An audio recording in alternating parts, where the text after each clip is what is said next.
শহর কলকাতা, ব্যস্ততা, মধ্যবিত্তের এদিক সেদিক ব্যস্ততায় ছুটে ফেরা। এদেরই মাঝে একজন পরেশবাবু, মধ্যবিত্ত মধ্যবয়স্ক লোক, পৈতৃক বাড়িতে থাকেন, ওকালতি করেন। রোজগার বেশি নয়, কোনো রকমে সংসার যাত্রা নির্বাহ হয়। নিত্যদিন আর সকলের মতো কর্মক্ষেত্রে ছুটে ফেরা। বাড়ি ফিরে আর পারি না। কই গো গিন্নি, একটু জল দাও দেখি। এই নাও ধরো। কি হলো আবার? মুখটা হাড়ির মতো করে আছো কেন? থাকবো না? এত বছর ঘর করছি তোমার সাথে, বলি কোন সাপটা আমার মেটাতে পেরেছো তুমি? নিত্যদিন শুধু সকাল থেকে রাত পর্যন্ত তোমার হেসেল ঠেলা আর তোমাদের ফাই ফরমাস খাটা। আরে বাবা, কি হয়েছে বলবে তো? ওই ওই ও বাড়ির গিরিন ঠাকুরপো তার গিন্নিকে কেমন সুন্দর একখানা হার গড়িয়ে দেছে, আর আমার কপালে একখানা সুতোও জোটেনি। আজ এই 30 বছর ঘর করছি। ওই আবার শুরু হলো। কত দিনের স্বাদ আমার একখানা সাত নড়ে হার গলায় পরবো। আরে বাবা, আমারও কি সাধ করে না গিন্নি? বাপ ঠাকুরদার এই ভাঙা ভিটে ছেড়ে একখানা প্রাসাদের মতো বাড়িতে থাকি, ডজন খানেক চাকর বাকর, একটা মস্ত গাড়িতে চেপে রোজ বিকেলে একটু ওই ভিক্টোরিয়ায় হাওয়া খাবো, তারপর বাড়ি ফিরে গরম গরম লুচি আর বেগুন ভাজা। তা তো আর কপালে জুটলো না, জুটলো শুধুই শুকনো মুড়ি আর বাদাম ভাজা। বাবু, এই আপনার মুড়ি। ওই এসে গেছে। বলো যা, ছেঁড়া কাতায় শোয়া আর লাখ টাকার স্বপ্ন দেখা, বুড়ো বয়সে ভীমরতি। লাখ টাকা? একের পিঠে 2 শূন্যে তো 100 হয়। আর কটা শূন্য দিলে লাখ হয় বলো না মা? আমি জানি না, কোনোদিন চোখেই দেখিনি বাবা, জানবো কি করে? ওই যে বাবা আছে, বাবাকে জিজ্ঞেস কর তোর বাবার টাকার গোদাম আছে কিনা। গোদামে তো চাল থাকে, ডাল থাকে, টাকাও থাকে। ও বাবা, বাবা বলো না বাবা, গোদামে টাকাও থাকে? উফ, কি জ্বালায় পড়লু, আর পারি নে। বড় দেরি হয়ে গেল, বাসটা মিস করলে আর দেখতে হবে না। উফ, আর বাড়ি ফেরা, সারাটা দিন খেটে বাড়ি ফেরা আর গিন্নির খিটখিট খিটখিট শোনা। জীবনটা একেবারে ভাজা ভাজা করে ফেললো। কবে যে মুক্তি পাবো কে জানে। হে জগদীশ্বর! আরে বেশ দেখতে তো পাথরটা। নিয়ে যাই, বাড়ি গিয়ে খোকাকে দেব, ও গুলি খেলবে। ওই গো গিন্নি, কোথায় গেলে আবার? হরিয়া, এই হরিয়া, কোথায় যে থাকে সব? ওফ, চাবিটা যে কোথায় যায়। এই যে চাবিটা এমন হলদে হলো কি করে? এনের কাজ গিন্নির কাজ। আগের চাবিটা হারিয়েছে, তাই আমায় না জানিয়ে চাবিওয়ালাকে ডেকে এই পিতলের চাবিটা গড়িয়েছে। এতদিন নজরেই পড়েনি। যাই, কিছু খেয়ে নিয়ে একটু জিরিয়ে নিয়ে মোকদ্দমার কাগজপত্রগুলো নিয়ে আবার বসতে হবে। বাবু, এই আপনার মুড়ি। কোথায় থাকিস? ডাকলে সাড়া পাওয়া যায় না? নাক ডেকে ঘুমোচ্ছিলি নাকি? আগে বাজারে গিয়েছিলুম, মা পাঠালেন। মা পাঠালেন? তা তিনি কোথায়? কি রাজকার্য করছেন শুনি? আগে হেসেলে ডেকে দেবো। ঠিক আছে, থাক, আর ডাকতে হবে না। তুই আবার দাঁড়িয়ে কেন? যা, ভাগ। উঠি গে, মোকদ্দমার কাগজপত্রগুলো নিয়ে আবার বসতে হবে। বেশ জল জল করছে নুডিটা।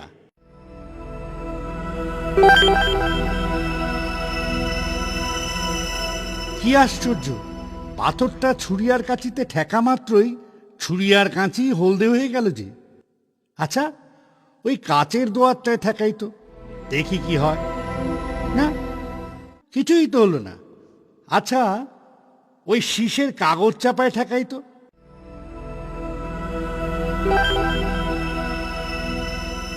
এ কি, হলদে আর প্রায় ডবল ভারী হয়ে গেল। হরিয়া, হরিয়া! আগে বাবু। ওপর থেকে আমার ঘড়িটা নিয়ে আয় তো। আচ্ছা বাবু। কি আশ্চর্য, এটা কি পাথর না অন্য কিছু? বাবু, এই আপনার ঘড়ি। হ্যাঁ হ্যাঁ, দে। তুই আবার দাঁড়িয়ে ফ্যাল ফ্যাল করে দেখছিস কি? যা ভাগ। নিকেলের ঘড়ি, ঘড়িতে ঠেকাই তো, দেখি কি হয়। এ কি, কি আশ্চর্য, ঘড়িটা যে হলুদ হয়ে গেল। তবে কি এ জেসে নুড়ি নয়? এ কি সেই দুর্লভ পরশ পাথর যা ছোঁয়ালে সব ধাতুই একেবারে সোনা হয়ে যায়? জয় মা কালী, জয় মা কালী, এত দয়া কেন মা? হরি হরি, তুমিই সত্য, তুমিই সত্য। এ কি লীলা খেলা খেলছো বাবা? আচ্ছা, স্বপ্ন দেখছি না তো? উফ, না, এ তো স্বপ্ন নয়। হৃদয়, হৃদয় শান্ত হও। এখন যদি ফেল করো তবে এই দেবতার দান, কুবেরের ঐশ্বর্য ভোগ করবে কে? এক ভদ্রলোক লটারিতে 4 লাখ টাকা পেয়েছেন শুনে আহ্লাদে এমন লাফ মেরেছিলেন যে কড়ি কাটে লেগে তার মাথাটাই ফেটে গিয়েছিল। ওরে বাবা, সামলে সামলে, আমি আবার না লাফিয়ে উঠি। হঠাৎ জানাজানি হওয়া ভালো নয়। কোন শত্রু কি বাধা দেবে বলা যায় না। এখন শুধু গিন্নিকেই জানাবো, কিন্তু মেয়েদের পেটে কথা থাকে না। তবু যাই, গিন্নিকে গিয়েই বলি। সে কি, কি বলো? খবরদার গিন্নি, কেউ যেন জানতে না পারে। এ কি, এ কি, কি পাগলামি করছো? জানলা দরজা সব বন্ধ করছো কেন? আরে আরে, ঘটি বাটিগুলো সব জড়ো করলে যে। এই দেখো গিন্নি, এই সব কেমন এই সোনা হয়ে যাবে। এই সোনা, সোনা, সব সোনা। আরে, কি আশ্চর্য! জয় বাবা বিশ্বনাথ, জয় বাবা। ওগো, তুমি কিন্তু আমাকে একটা 7 নড়ি হার বানিয়ে দেবে। হ্যাঁ হ্যাঁ, দেব দেব। আর 2 হাতে গোটা 6 চুড়িও দিতে হবে বলে দিলুম। নাকের একটা নথও গড়িয়ে দিও কিন্তু। আমি সারা গায়ে গয়না পরে পান চিবুতে চিবুতে এদিক সেদিক ঘুরে বেড়াবো। ধীরে গিন্নি, ধীরে। তাড়াহুড়ো করলে বিপদ হতে পারে। আগে কিছু সোনা বেচে টাকাটা ব্যাংকে রাখতে হবে। এই কোম্পানির কিছু কাগজপত্র কিনবো ভাবছি। ওসব তুমি বোঝোগে। একটু পাথরটা দাও তো আমায়। কেন, তুমি আবার কি করবে শুনি? আহ, দাও না একবার। এই নাও, ধরো। আমার রূপোর এই হারটা আর চুড়িগুলো এই বেলা পাথর ছুঁয়ে সোনা করে ফেলি। বাহ, কি অপূর্ব! রূপোর হারটা কেমন সোনা হয়ে গেল। এবার চুড়িগুলোতেও একটু পাথর ঠেকাই তো। আরে আরে, আমার আমার রূপোর চুড়িগুলো যে সোনার হয়ে গেল। জয় বাবা বিশ্বনাথ, জয় বাবা, তোমার কি অসীম করুণা। জয় বাবা, জয় বাবা। কি ব্যাপার পরেশবাবু, ঘটি বাটি সব গিলতি করলেন বড়? রোজগার পাতি বেশ ভালোই হচ্ছে তবে, হ্যাঁ? কি বলেন? যাও যাও, বিরক্ত করো না। আরে আমি যাই করি না কেন, তাতে তোমাদের মাথা ব্যথা কিসের? পরেশবাবুটার বুঝি মাথাটাই খারাপ হয়ে গেছে, বুঝলে? হ্যাঁ, নইলে কাজকর্ম ছেড়ে কেউ বাড়িতে বসে থাকে?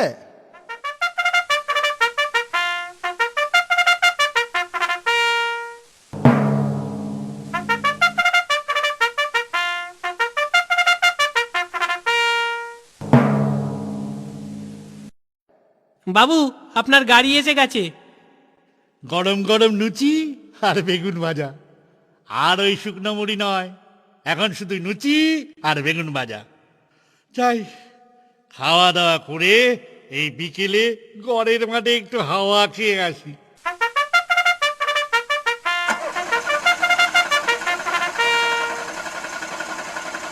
এই যাইবার, রক্ষে রক্ষে, কত লোহা। যাই, একবার দরটা জেনে আসি। হ্যাঁ গো, তোমার লোহার দর কত? ও জঞ্জাল তুলে নিয়ে যান বাবু, তবে গাড়ি ভাড়াটা দিতে পারবো না। এই বেশ ভালো হলো। রোজ 10-20 মন করে নিয়ে যাব, আর কারখানায় এনে পাথর ছুঁয়ে 10-20 মন করে সোনা তৈরি করব। হিসাবপত্রের জন্য একজন ম্যানেজার রাখতে হবে গিন্নি, কিন্তু আজকালকার বাজারে ভালো বিশ্বস্ত লোক পাওয়া বড় কঠিন। তুমি বরং কাগজে একটা বিজ্ঞাপন দিয়ে দাও। আগে স্যার, নাম পরিতোষ হেনরি বিশ্বাস, এমএসসি পাস, আত্মীয় স্বজন বিশেষ কেউ নেই স্যার। তবে আর কি, তুমি বরং বাবু আমার কারখানাতেই থেকো। মাসিক 150 টাকা মাইনে, আরে থাকা খাওয়ার ব্যবস্থা আমিই করে দেবো। ঠিক আছে স্যার।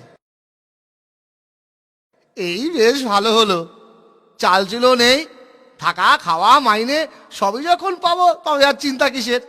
কাজের ফাঁকে দিনে দুপুরে চা গিলবো আর পায়ের উপর পা তুলে গন্ডায় গন্ডায় সিগারেট ফুঁকবো। ও, বেশ নিশ্চিন্তেই থাকা যাবে। দূর, আর এসব ভারী ভারী গয়না পড়তে পারিনি বাবু, সর্বাঙ্গে ব্যথা হয়ে গেল। আমার হাতে এই শাঁখা পলা আর গলায় এই রুদ্রাক্ষই ঠিক আছে। ও বাবা, 2 আনা পয়সা দাও না, হরি মটর খাবো। ও বাবা, দাও না 2 আনা। পরেশ চাটুর্যের ছেলে হয়ে কিনা হরি মটর খাবি? ছ্যা ছ্যা, ক্যাডবেরি খা, চকলেট খা, হরি মটর খেয়ে কি হবে? কই রে, কে কোথায় আছিস? আজ্ঞে বাবু। এনে ধর 10 টাকা, দোকান থেকে চকোলেট নিয়ে আয় দেখি খোকার জন্য। শিগগিরই যা। ধুত, একটু হরি মটর খাবো তা না, চকোলেট কিনে দিল। দেখি তো বাবার পকেটে 2 আনা আছে কিনা, নিজেই গিয়ে হরি মটর কিনে আনবো।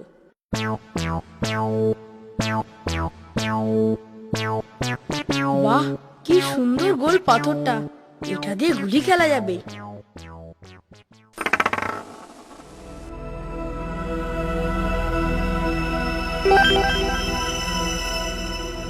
ও মা, কি সুন্দর! আমার গাড়িটা কেমন হলুদ হয়ে গেল। কি মজা, কি মজা! আচ্ছা, এবার ওই ভ্যান গাড়িটাকে হলুদ করে দিত।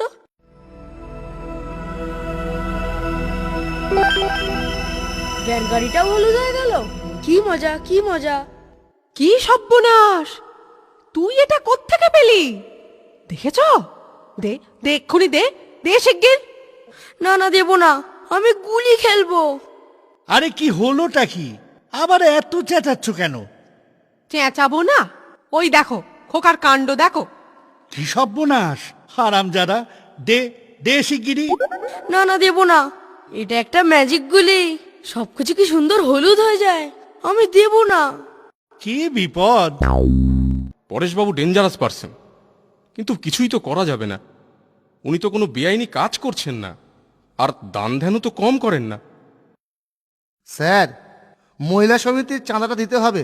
গতবার তো 5000 দেওয়া হয়েছিল, এবার একটু বাড়াতে বলেছে। গোটা 500 টাকা বাড়িয়ে দিই স্যার।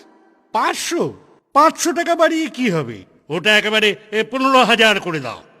আগে 5000 থেকে একেবারে 15,000, একটু বেশি হয়ে গেল না স্যার? আহ, কার্পণ্য করো না পরিতোষ।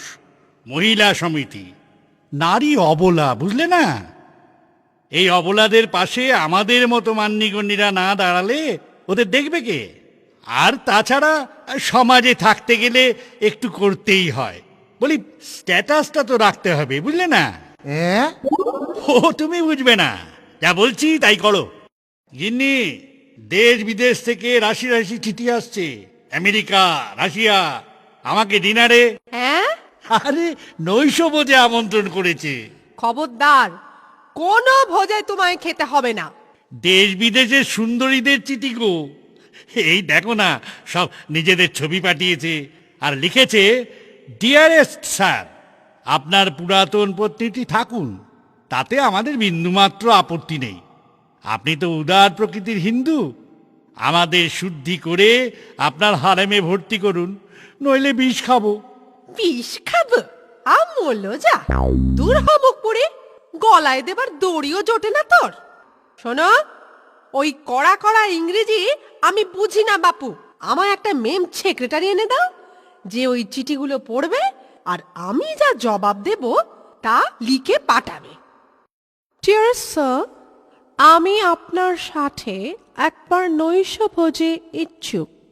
মুখ পুরি, লিখে দাও ড্যাম। হ্যাঁ, হয় হয়, এখন কি হবে? এ হারে সোনা তৈরি হলে সোনার দাম যে পড়ে যাবে। সোনা বাতিল করো, এখন প্লাটিনাম আর রূপো চালাও। চারিদিকে হাহাকার পড়ে গেছে। যার যেখানে যত সোনা আছে যে কোনো মূল্যে বিক্রি করে দিচ্ছে। হ্যাঁ, কিছু সুবিধাবাদী মানুষ এই সুযোগে যত পারছে সোনা কিনে ঘর বোঝাই করছে। কি বলেন, 8 আনা ভরি? কোথায় 80 টাকা ভরি সোনা, তা কিনা 8 আনা? আরে বাবা, এই বেলা বেচে দিন, নয়তো পরে বিনা পয়সায় বিলোতে হবে, বুঝলেন? ঠিক আছে, 8 আনাই দিন। সারা জীবনের সঞ্চয় এভাবে চলে যাবে, ভাবা যায়? সোনা চাই, সোনা, খাঁটি সোনা, মাত্র 10 আনা ভরি। 1 ভরি সোনা কিনলে 1 ভরি বিনামূল্যে। এ সুযোগ হাতছাড়া করবেন না। চলো ভাই চলো, এই বেলা কিছু সোনা কিনে ফেলি। ধুর, এর চেয়ে আলু পটলের দাম বেশি মশাই, সোনা দিয়ে কি হবে? 12 আনা কিলো সোনা, 12 আনা কিলো। দেখি ভাই, কেজি 2 সোনা দাও। এই ল্যান বাবু, পাও। হুম, প্ল্যাটিনামও হয়তো সস্তায় তৈরি হবে। এখন রেডিয়াম বা ইউরেনিয়াম স্ট্যান্ডার্ড করা হোক, কিংবা প্রাচীনকালের মতো বিনিময় প্রথায় লেনদেন করা হোক। ইউরোপের 10 জন নামজাদা বিজ্ঞানী চিঠি লিখে জানিয়েছেন যে পরেশবাবু যদি সোনার রহস্য প্রকাশ করেন তবে তারা চেষ্টা করবেন যাতে তিনি রসায়ন, পদার্থবিদ্যা আর শান্তি এই 3টি বিষয়ের জন্য নোবেল প্রাইজ একসঙ্গেই পান। এই নিখ্যাত ওই মুখপুরীদের প্রেমপত্র লিখে দাও গো মেম, ড্যাম। এভাবে সোনার বাজার নষ্ট করা, ভারত সরকার এখনই পরেশ বেটাকে ধরে আনুক। পরেশবাবু সোনা উৎপাদন চালিয়ে যাক, বরং সোনাকে কি করে লোহার মতো শক্ত করা যায় তাই ভাবুক। সোনার খুর পেলে তবেই আমি দাঁড়ি কামাবো। মহাশয়, আপনাকে পরম সাদরে নিমন্ত্রণ করছি, আপনি আমাদের দেশে এসে বাস করুন। খাসা জায়গা, আমরা আপনাকে এখানে মাথার মণি করে রাখব। মস্কো শহরে 100 একর জমির উপর একটা সুন্দর প্রাসাদ আপনাকে থাকার জন্য উপহার দিব। এখানে মহানন্দে থাকুন আর মন মন সোনা ফলান। ওরে বাবা, এত কঠিন কঠিন ইংরেজি বুঝি না বাপু। এ নিঘাত ওই মুখপুরীদের চিঠি, কোনো কাজ নেই গা, দিন রাত শুধু ছাই ভস্য লেখা। উত্তরে লিখে দাও গো ম্যাম, ড্যাম। হ্যাঁ, পরেশবাবু এই হারে সোনা ফলাচ্ছে যে সোনার দাম এখন ইট পাথরের সমান হয়ে গেছে। লোকটিকে এখনই দেশ থেকে তাড়াও, নইলে সর্বনাশ হয়ে যাবে। স্যার, মিস্টার মাখনলাল চুনাওয়ালা তার পার্টিতে আপনাকে নিমন্ত্রণ জানিয়েছেন আজ সন্ধ্যায়। মিস্টার মাখনলাল, সেই বিরাট শিল্পপতি মাখনলাল চুনাওয়ালার পার্টি? তবে তো যেতেই হয়। আমি হলাম গিয়ে বিখ্যাত ইন্ডাস্ট্রিয়ালিস্ট, দেশ বিদেশে আমার নাম ডাক। এই সমস্ত পার্টি টার্টি এখন একটু ভিজিট করা দরকার, বুঝলে না? বলি, স্ট্যাটাসটা তো রাখতে হবে। কিন্তু স্যার, বড় লোকদের পার্টি, বুঝতেই তো পারছেন। ও তুমি কিছু ভেবো না পরিতোষ, পরেশ চাটুর্যকে কাজ করা যে সে লোকের কম্য নয়। আছেন পরেশ বাবু, কি সৌভাগ্য আমাদের, আপনার মতো মহান হস্তির পায়ের ধুলো পরিয়ে আমার পার্টির অবসান হয়ে গেল। আরে না না, কি যে বলেন মাখন বাবু।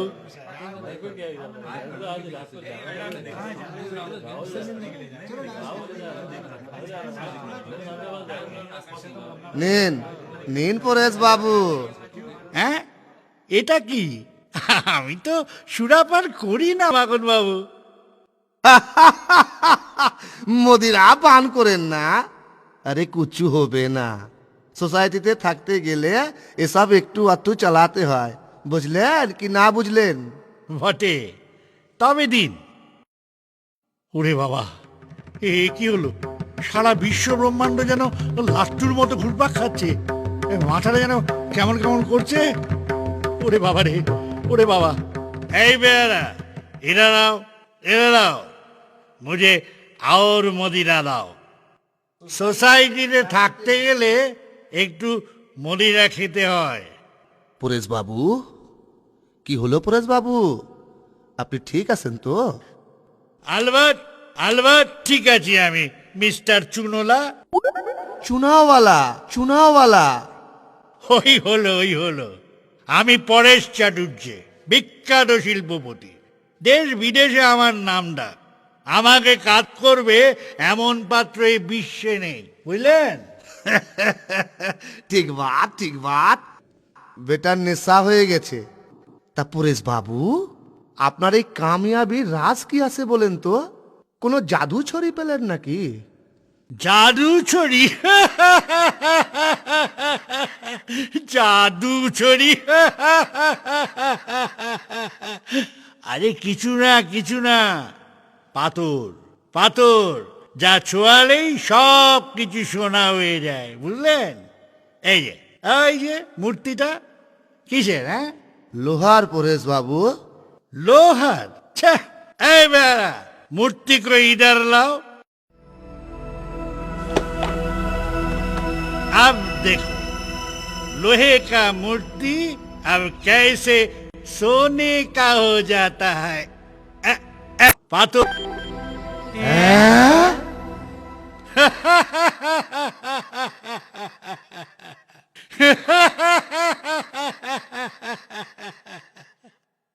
আচ্ছা চুনালা, এবার তবে আমি চলি।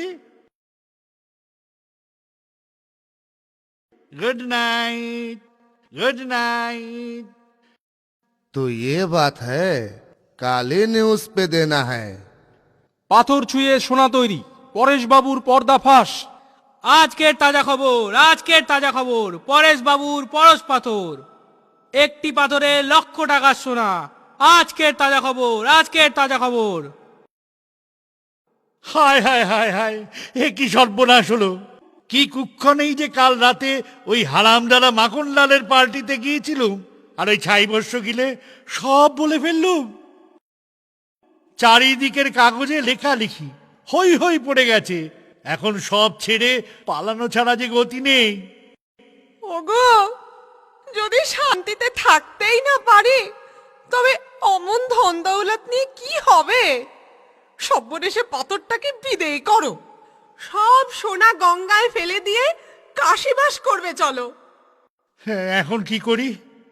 হ্যাঁ, এই ধরো পরিতোষ, এটাকে আজই ধ্বংস করে ফেলো, পুড়িয়ে অ্যাসিডে গলিয়ে যেভাবে পারো। আগে গিন্নি, গিন্নি, লোটা কম্বল গোটাও, আর এ দেশে নয়, এখুনি কাশি পালাবো।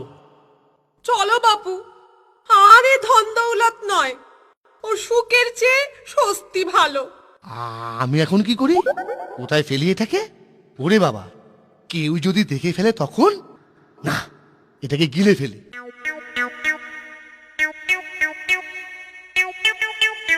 জলদি জলদি আসেন হুজুর, বিশ্ববাস বাবু পাগল হয়ে গেছে। সে কি, কি হলো আবার? ওরে বাবা রে, মরে গেলুম রে, পেটে কি ব্যথা! কেন পরিতোষ, পেটে ব্যথা কেন? কি খেয়েছো? তেলে ভাজা? হবে না, দিনে দুপুরে ঘট ঘট করে চা গিলবে আর ফুক ফুক করে সিগারেট টানবে, তা ওর পেটে ব্যথা হবে না তো কি আমাদের হবে? আরে না না, ওই পাথরটা। পাথরটা? পাথরটা কি? আগে গিলে ফেলেছি। সে কি? হ্যাঁ, স্যার বললেন ফেলে দিতে। কোথায় ফেলবো, কোথায় ফেলবো? কেউ যদি দেখে ফেলে, সে যদি তুলে এনে আবার সোনা ফলায়, তখন? তাই গিলে ফেললাম। ওরে বাবা, পেটে কি ব্যথা! কি করি, কি করি? ওরে বাবা রে, মরে গেলুম রে বাবা। বেশ কি করছো বাবা? ও বাবা, ওরে ডাক্তার ডাক, ডাক্তার ডাক। বিশেষ ক্ষতি নেই, অমন একাত্তি পাথর পেটে থাকা ভালো।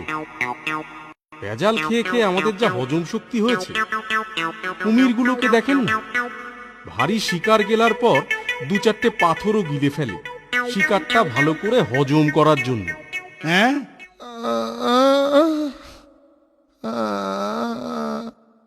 बहुत बढ़िया। मतलब डॉक्टर साहेब, हर आदमी को रोज खाने का बाद एक दो पत्थर खाना चाहिए। শুনুন, আগে ওর একটা পেটের ফটো তুলতে হবে। পেটের ঠিক কোনখানে পাথরটা আছে না জেনে তো আর পেটটা কাটা যাবে না। হ্যাঁ, না না, কোনখানে? পেট কাটা কেন? পাথর হজম করা যাবে না ডাক্তার বাবু।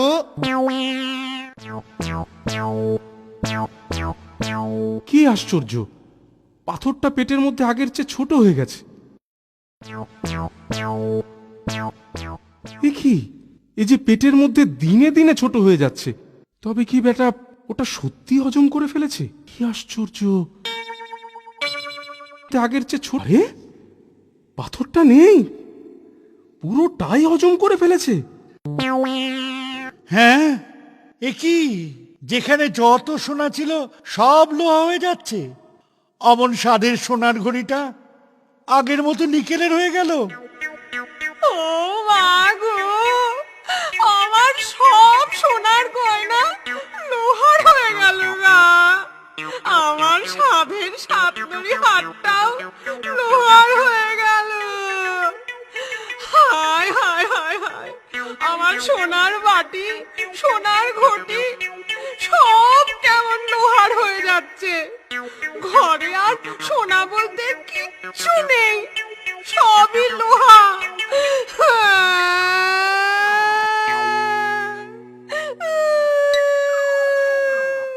হ্যাঁ হ্যাঁ হ্যাঁ, আমার হলুদ গাড়ি কেমন কালো হয়ে গেল। ও মা, দেখো না, আমার হলুদ গাড়ি কেমন কালো হয়ে গেল। এই বেশ ভালো হলো। সেন্ট ফ্রান্সিস আর পরমহংসদেব খাঁটি কথাই বলে গেছেন, কামিনী আর কাঞ্চন দুই রাবিশ, লোহার তুল্য কিছুই নেই। ভাই পরিতোষ, আমার এই বিপুল লোহার সম্পত্তি তোমায় সব দিল। আমি চললুম কাশী, বাবা বিশ্বনাথের চরণে বাকি জীবনটা কাটাবো। অনেক হয়েছে সুখভোগ, এখন একটু শান্তিতে থাকি।